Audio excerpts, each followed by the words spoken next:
আমার মেয়ে স্কুলে পড়ে। হ্যাঁ।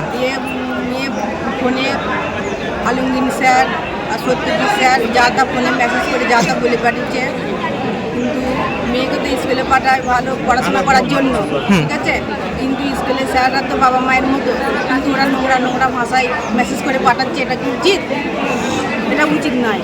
কিন্তু মেয়ে কবে কি বলেছে জানি না, মেয়ে ভয় কিছু বলেনি, কিন্তু আজকে আমি জানতে পেলাম। দিয়ে স্কুলে এসছেন, দিয়ে শিক্ষকরা কি বলছে?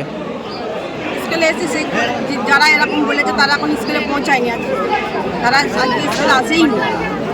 আপনারা কি চাইছেন এখন? আমরা চাচ্ছি যে মেয়েকে এরকম বলেছে, আমার মতো অনেকে মেয়ে আরও আছে যেন এই পরবর্তীকালে এরকম না হয় বলে, ঠিক আছে। আর যে মানে যে স্যারগুলো এরকম বলেছে তার জন্য শাস্তি হয়। গতকাল আমি আমার ছেলেমেয়েদের কাছ থেকে এই অভিযোগটা পেয়েছিলাম।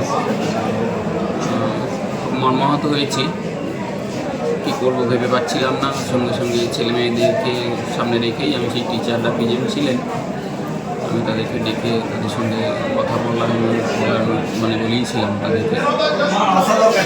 এবার সেই পরিপ্রেক্ষিতে আমি সঙ্গে সঙ্গে আমার এমসিকে জানাই।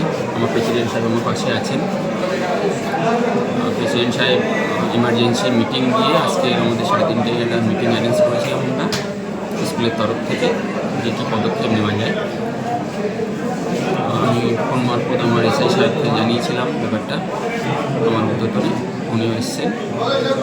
আজকে ডিসিশন হয়েছে যে অভিযোগ, সেই অভিযোগপত্রটি আমরা থানার হাতে তুলে দিয়েছি। থানারকে কল করেছি, পুলিশকে থানার হাতে তুলে দিয়েছি।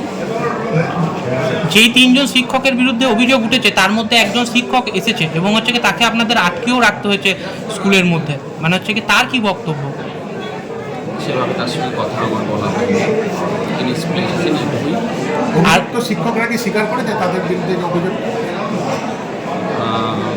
তারা অভিযোগ স্বীকার সেভাবে নয়, অভিযোগ স্বীকার করেননি তারা। এবার সেটা সময় সাপেক্ষ বা তদন্ত ব্যাপার। আমার কাছে যেটা এসেছিল আমি সেটা পুলিশকে জানি। তাহলে তারা কালকে ক্ষমা চাইলো কেন? একজন টিচার তারা চাইলেন যে তিনি খুব মানে মানসিকভাবে মর্মাহত হয়ে জায়গাটাকে বললেন, আমি পা ধরছি তাদের ক্ষমা চাইছি। এভাবে তিনি একটা করতে চেয়েছিলেন ছেলেমেয়েদের কাছে।